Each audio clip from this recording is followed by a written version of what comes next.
Hello, hello. Welcome to another edition of Capsule. I am Sean, the publisher and chief editor of Live and Limbo. Returning is my awesome co-host who was off last week, Andreas. How's it going, Andreas? Everything's good. How are you? I am awesome.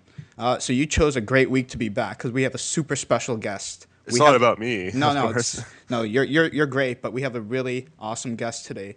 He's the lead singer of Saint Lucia, Jean-Philippe Grobler. How are you? I'm great, guys. How are you doing? We're awesome. Fantastic. Yeah. So you're calling in from where right now? From Brooklyn, from Williamsburg. Oh, okay. Yeah, we're live in Toronto right now. Oh, So nice. same time zone. Yes.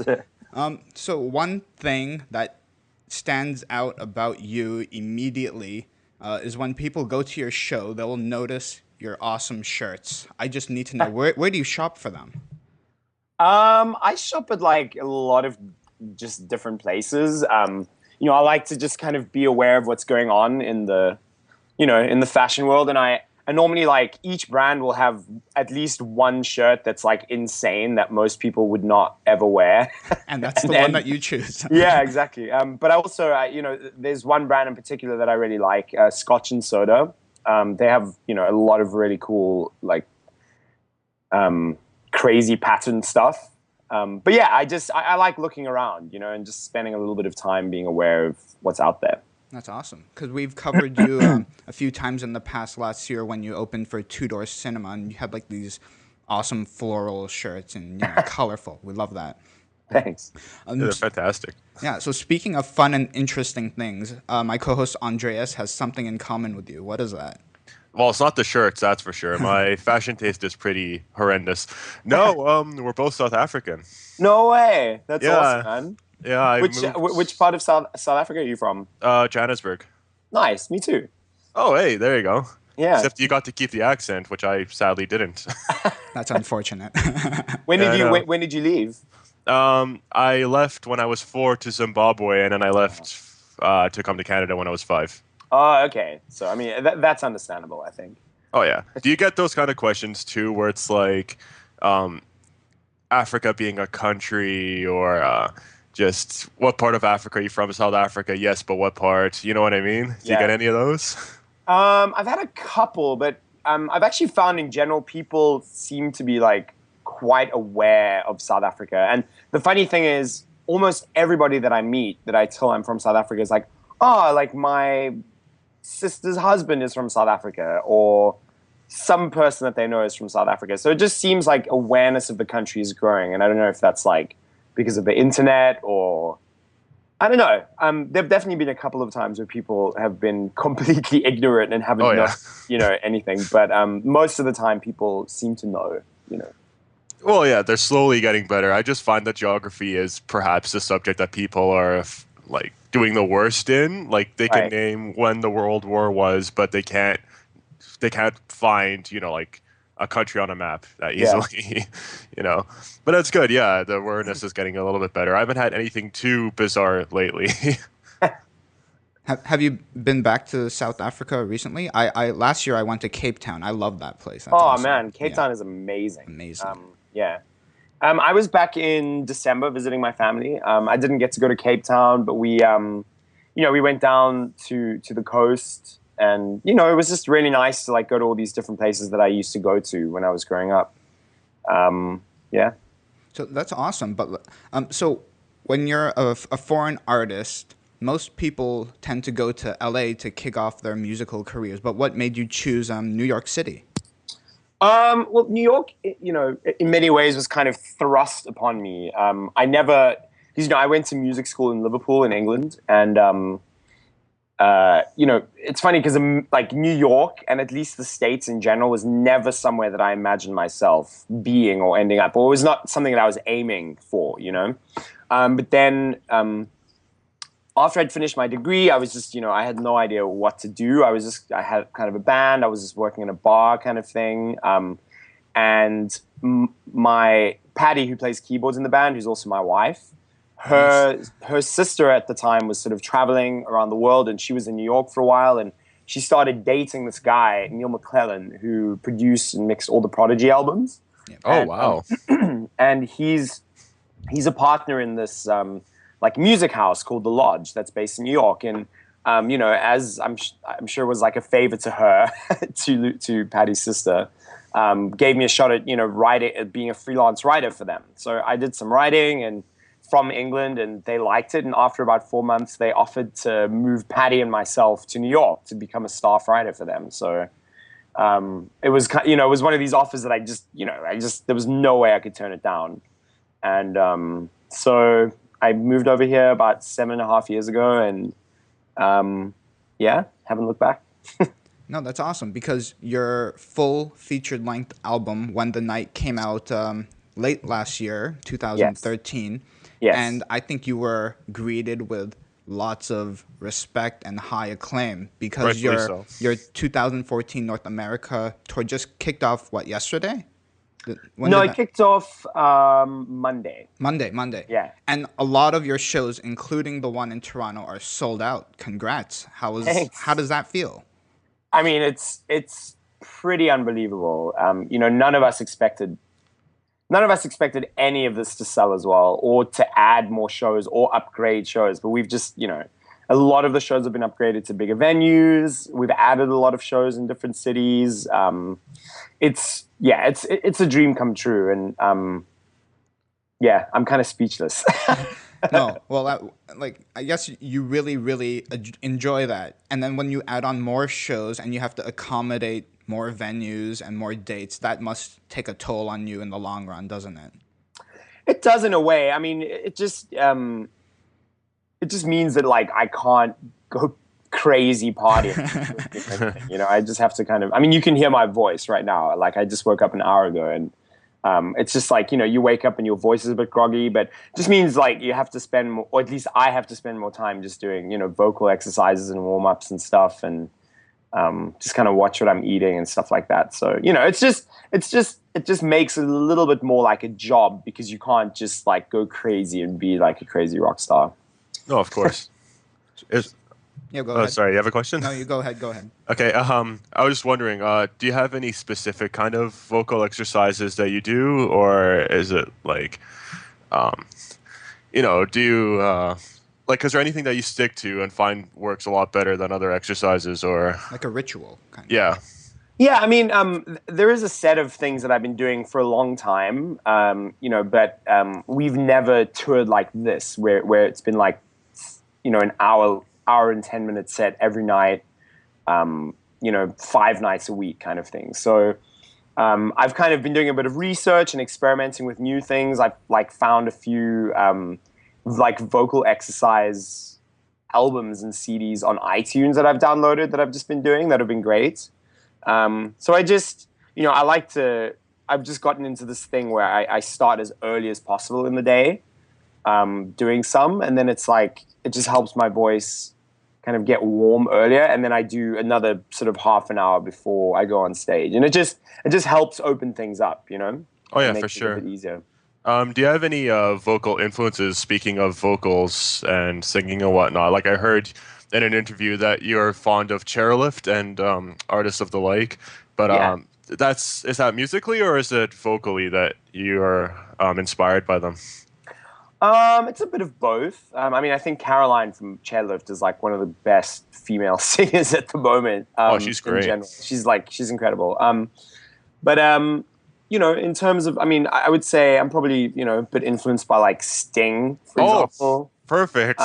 Vocally. And then, there was this band, in terms of our vocal sound, there's this band, Mew, who are from Denmark. Yes. And I was super into that band for a while. And I think their vocal sound and the way that it's so lush and big and kind of crisp and clear, that's really influenced the way that I like my vocals to sound on a record. And, when I'm recording, I'll double every single vocal line at least 4 times, often within a song, in a chorus, if there's 2 harmonies or something, that'll be 24 vocal tracks. For sure. No, I just got excited when you said Sting, because in my notes for when I was reviewing your album, I actually said that your vocals were a little bit Morrissey, a little bit Sting. So there you go. Yeah, and Phil Collins as well. I think Phil Collins was he's kind of quite an underrated vocalist, but he just had so much power, when he was belting or really singing out, it just sounded amazing. Oh yeah, for sure. What were some of your favorite albums from 2013? Wow. Now I need to think back. I think, the Church's album was great. The Haim album was really good. Nice. I need to think of a couple other ones over here. I just forget because I listen to so much different music that it's kind of, sometimes difficult to remember. The Kurt Weill album. I love that. Oh, yeah. That was fantastic. Yeah. What else? I'm just having a look. Oh, I think my favorite, my top of my list is the John Wizards album. It's something like most people haven't heard of, but he's South African, and he lives in Cape Town, and he met basically. I think that this is the correct story, but he met this guy who was he was a guard at this place where he parked his car, basically, and this guy was from I might be getting it wrong, but Somalia or Ethiopia or one of those two. And they just started working together for some reason, and they started this project, and it's amazing. It's kind of like Vampire Weekend meets like something else, meets something else, meets something else, and if you haven't listened to the album, you should listen to it. It's very joyful and inventive. And that sounds terrific. Yeah, it's great. John Wizards, you said, right? John Wizards, yeah. We got to check him out. But a lot of those other albums that you mentioned made it onto our top 25 albums list. So great. Spot on there. So back to your album, one of my favorite tracks is The Way You Remember Me. Thank you. What is that about, and what does it mean to you personally?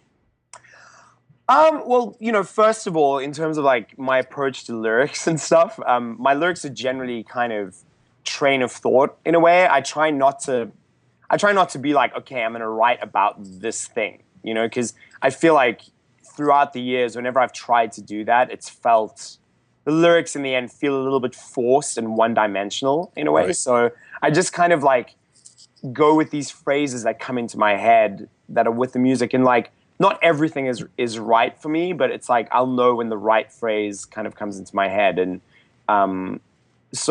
but then if I look back at the lyrics that I wrote, often 6 months to a year down the line, they'll suddenly kind of make a very specific sense about a very specific period of my life or a thing that I was going through at that time. And to me, I think what The Way You Remember Me is about is just it's just like the march of time, man. It's crazy. Exactly. Just how, like, time flies, and just how things happen so quickly, and like before I know it, I haven't seen my family in like 2 years, and I haven't seen my sister in like 2.5 years, and another year has flown by, and just thinking about what kind of legacy you're going to leave, and it's just I think it's kind of a meditation on that idea in general. So you have more of a Brian Eno approach where you don't go in writing with a set idea. You go in with wordings or phrasings that sound good musically, and then they kind of tie in like on a feeling that you've got, right? Yeah, and often like those, I'll like if I'm coming up with a song idea, I'll often just when I do the scratch vocals, I'll just improvise everything. I'll just kind of I'll have a melody, and I might have a chorus phrase that has come to my mind, but everything else I'll just kind of go like, like it'll just be random, but they'll sound like words, it'll kind of allude to some kind of phrase or words or something like that. And then over time, if I listen to it, I'll just start hearing actual phrases within that, and then that'll become the lyrics. Yeah, I think that's a really creative way to go, because it skips the step of having to put words to music, but the music's already there, so it's kind of easier to fill in the gaps. Yeah. I mean, I just like it because it's more kind of a process of discovery than a conscious like writing process. Exactly. And I like the idea of music being mysterious and having this kind of undiscovered country feeling to it, where I don't know what I'm going to do next, and it's almost like given to me from somewhere else, and I'm not trying too hard to control it. Exactly. Speaking of which, my personal favorite on the album is Call Me Up, which the upper layer of sound, it swirls like a shoegaze kind of sound, like My Bloody Valentine or like Slow Dive or anything of the like. Thanks, man. Is that what you were aiming for? I mean, again, like I wasn't aiming for anything specifically. Right. The funny thing was actually, I originally came up with that song. We were on vacation with the Hearts guys, funny enough, with Nini and Benny from Hearts. Right. And Nini's family has this apartment that they've been going to for years, like on vacation in Sarasota in Florida. And we went for dinner one night to Tommy Bahamas. Wow, nice. Yeah, and I just went to the restroom at one point, and then this idea just like popped into my head, and it was Call Me Up, and then I just think, that vacation and the way that vacation felt, and the weather, and just our whole experience really fed into the sound of that song, and I wanted to I think in the back of my mind constantly was that image of, that really beachy image. And I think to me, that song is the most kind of like beachy song in a way. And I just wanted to capture that dreamy quality of being on vacation and, but then also a bit of nostalgia and yeah, I don't know. But I wasn't specifically going for like another soundscape that I was aiming for. It was just whatever soundscape I sort of had in my head that I was trying to recapture. Well, I think you've captured it perfectly. Like you said, it does sound dreamy and it does sound nostalgic, like it's trapped within the late 80s, early 90s. Like a lot of your music, actually, where it's not necessarily trapped, but it's like a fond memory of the 80s. I got like a lot of new wave synth pop kind of sound from the kind of music that St. Lucia puts out. Thanks, man. Having said that, if you could revive one of the bands from the 80s and have their heyday sound still apply now and not have their sound altered in any way with the times now, what kind of bands or musicians would you want to return? I mean, it's difficult because, like, I really respect artists and their progression. Like, I understand being an artist and not wanting to repeat yourself, Right. So in a way, I wouldn't want anybody to repeat themselves because what they did was like great. And if they repeated it, it wouldn't be as great, That's true. Yeah. Like, Duran Duran made this album a few years ago with Mark Ronson. That was like, everyone was like, it's their like return to form. And it was good, but I don't know if they'll ever really be able to recapture that like heyday that they had. Right, because now it's like a contrast. Now that they're aiming to sound like the way they did, you'll know that they don't, but they tried, right? Yeah, exactly. And they're like totally different people now. And I think it's a little bit weird sometimes when people try and recapture exactly what they had, And I really like it when people, like Kate Bush, for example, is still putting out records that you can hear she's, even though they're not as accessible or enjoyable, just on first listen, you can hear that she's still growing as an artist and she's still, trying to do something new. No, absolutely. So there's a new wave of retro sounding artists like St. Lucia and Chromatics and all sorts of like synth pop bands that are bringing disco or bringing 80s music back. How do you feel about that then? Because it's not like they're recreating the 80s, but it's kind of like the look back at nostalgia and the look back at what made the 80s great, except applying it to now. How do you feel about artists like that? Well, I couldn't say that I hate it because then I would hate myself. Well, no. We won't let him go down like that. Oh, no. But there is a new wave of bands. So I just wanted to bring up this topic that came out yesterday from Billboard Biz.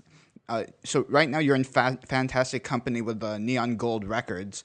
Oh, yeah. You have the likes of Ellie Goulding, Passion Pit, Marina and the Diamonds, and Mr. Little Jeans, who I love. And Churches. And Churches is there too. So they signed with Atlantic Records yesterday.